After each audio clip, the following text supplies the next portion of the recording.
Running is the most important aspect of Hyrox. In this video we're going to show you plyometric drills to reduce ground contact time and improve stride efficiency, as well as specific strength exercises to reduce the risk of injury. For obvious reasons, running is the most important aspect of Hyrox. And there are more things than just running we can do to get better at it. And one of them is plyometrics. Now, what exactly is plyometric training?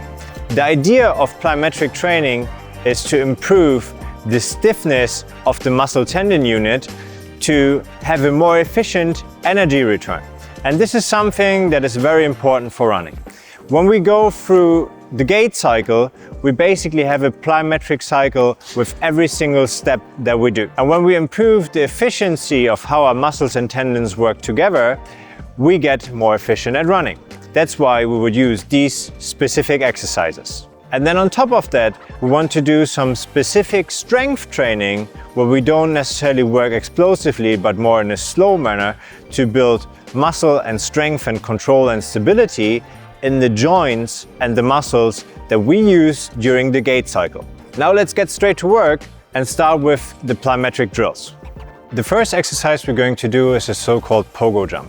The idea with the pogo jump is to keep the ankles active and the legs as stiff as possible to really minimize the ground contact time. That means we want to spend as little time as possible with our feet on the floor.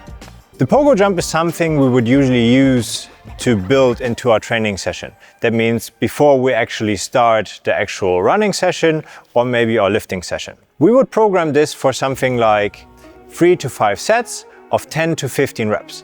If you want to progress your pogo jumps, you can either increase the height or maybe work with somewhat larger sets. The most important thing here to remember though is that you always keep your legs as stiff as possible while trying to minimize that ground contact time.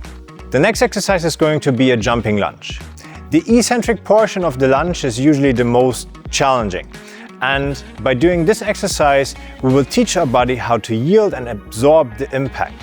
And here we want to decelerate on the way down and then jump up out of the lowest position.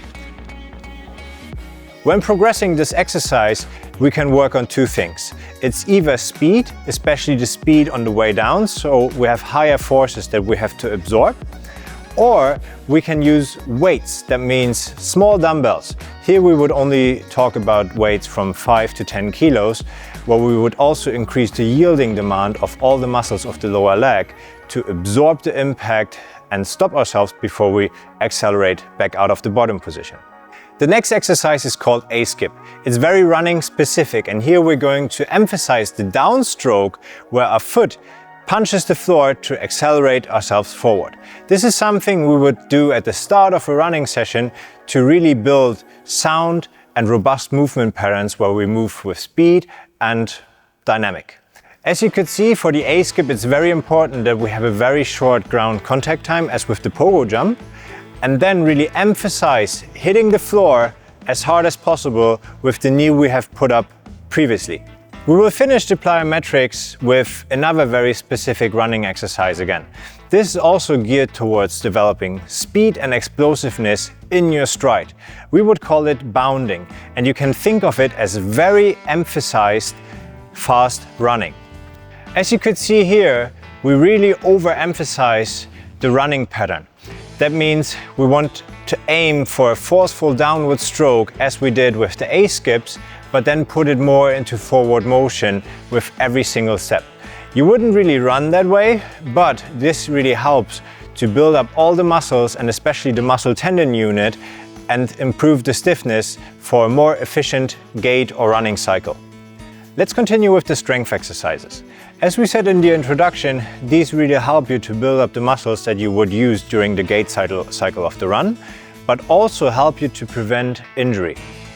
Now the first thing we're going to do is a calf raise. A calf raise, for obvious reasons, builds up the calf muscles, and these are heavily involved during the gait cycle when we run. So what we want to do here is we start with body weight only, two-legged. We stand on an elevated surface. In this instance it's a plate, and we want to go through the full range of motion. Here we always want to focus on the slow and controlled eccentric, the negative part, and then we want to come up with some speed and explosiveness for the concentric or the positive motion. To progress this movement, we could, for example, just use one leg instead of both. Another way of progressing is using an external load. For example, we could hold a kettlebell just on the long arm, or even in a front rack position or a dumbbell or something else to weigh yourself down. Here we would recommend starting with both legs again before you progress to single-legged weighted. As we said earlier as well, with all of these strength exercises, you want to do them after you have done your session or as a standalone session to supplement your running. For this next exercise, we're going to stay with the lower leg, but we're going to train the opposite side, which is our tibialis muscle, which is basically the muscle attached to your shin that helps you to dorsiflex your ankle. So for the tibialis raise, we just stand next to the wall, then put our hips against the wall with straight legs, and then we pull our toes as far away from the floor as we can while really trying to contract all the muscles in front of our shin. And then here, as with the calf raise, we always go for a controlled negative and then try to pull our toes up, somewhat controlled but with some speed. To progress this movement, we can walk out further from the wall. It gets easier the closer we have our heels towards the wall, and it gets harder the further away from the wall they are. This is a great exercise to superset with the calf raise. That means to save some time and keep your training efficient, you could start with a set of calf raises followed by a set of tibialis raises and alternate between both for 3 to 4 total sets of 10 to 15 repetitions each. Let's continue with the posterior chain. Having strong glutes and hamstrings doesn't only help you with your running, but also with other exercises for Hyrox. So here we have high specificity that not only helps you to stay injury-free, but also to get stronger for things like the sled pull or the sled push. One of my favorite exercises here is the Romanian deadlift. It really isolates the posterior chain as we don't have any forward motion of the knee. For the Romanian deadlift, we always start standing tall and then we initiate the movement by driving our hips backwards while keeping our shins vertical to the floor. This is very important that we keep this perpendicular angle of the lower leg to the floor and don't drive the knees forward. That way we can really load our glutes, our hamstrings and our back in the most optimal way to really build up these muscles. As with the other exercises as well, we want to go for a slow and controlled negative and then come up with speed while maintaining the form. With the Romanian deadlift being a classic strength exercise, we would do it in one of our normal strength building sessions in a rep range of 6 to 10 reps for 3 to 5 sets. And this is an exercise where you can progress towards relatively heavy weights over time. But as with everything, we would always recommend starting out with lower weights, focusing on form first, but once you have this dialed in, you can go heavy. As you know, the glutes are very important for hip extension movements. That can be the sled pull, where the glutes are heavily involved, or even a wall ball or lunge, where we rely on hip extension as well. We're going to do a single leg glute bridge. This is just going to be with the body weight, so we're going to elevate the foot or the working leg just so ever so slightly to get some more range of motion and get a deeper stretch in the glute muscle. So here we're going to lay down, put our working leg on the plate, lift the non-working leg, and now we build some tension before we push up and drive our hips towards the ceiling. As with the other exercises as well, you want to aim for a slow and controlled negative and then explosively push yourself away from the floor. The idea here is to drive your heel away from your body into the ground. This is more like a supplementary exercise we would use in the accessory part, and we would do 3 to 5 sets of 8 to 12 repetitions each leg. The next exercise we're going to show you is the single-legged step up. And this can be done for a myriad of different variations. It can be weighted, it can be with your body weight, you can use it in a Metcon, or you can use it as a standalone strength exercise or in the accessory part. So the idea here is to not just strengthen the glutes, but also the front of the leg, like the quadriceps that we would use in the push-off phase during the run. So by building up these muscles, we really ensure that we stay away from injury and that we have the required strength to do fast repetitions of, let's say, your VO2 max repeats or when you run your strides. And then for the execution of the step up, we are always looking for an explosive stand up and a slow and controlled negative with the same leg we just came up with. And then, as we said, you can easily add weights here.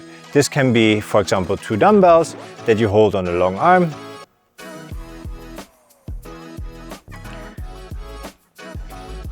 Where here the execution would stay exactly the same.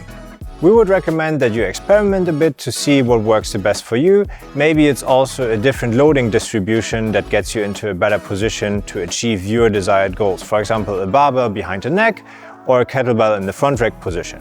Figure out which variations suit you the best and challenge you the most. Last but not least, we're going to show you an exercise for an often neglected area, which is the hip flexors. You can do many different variations, but what we're going to show you is basically a knee raise with a kettlebell held on your foot. Some gyms might have a specific machine for it, but this is a good way of improvising. Just take a small kettlebell, in this instance it's an 8 kilo kettlebell, have something to stand on so your feet are level, and have something to hold on to so you don't have to struggle with balance or stability. What we're going to do here is we're going to pull our knee as high as possible without changing the alignment of our spine or leaning back too much. So the standing leg should be as straight as possible, and then the working leg, you always want to keep the dorsiflex position with your foot or your toes being pulled up slightly to hold the kettlebell, and then you get your knee as high as you can with a nice contraction at the top. Then, as with all the other exercises, go for a slow and controlled negative and a quick positive or concentric phase. Okay, now that you know which drills and exercises to do, you're probably wondering when to implement them in your training. For the plyometrics, this is something we would usually use at the start of a training session. As you come in, you're still fresh and you can move at your fastest and most explosive speeds. Then the strength training should be done as accessory after you have finished your session. We have created 2 sample sessions that include plyometrics that you would do at the start of the session, as well as some supplemental strength exercises that you would do after the session, and you will find the free PDF in the description down below. If you are tired of programming your own workouts for Hyrox, check out our Hyrox program in the description below, as we have all of these things already implemented in our comprehensive Hyrox program. Now, thank you for watching and see you in the next one.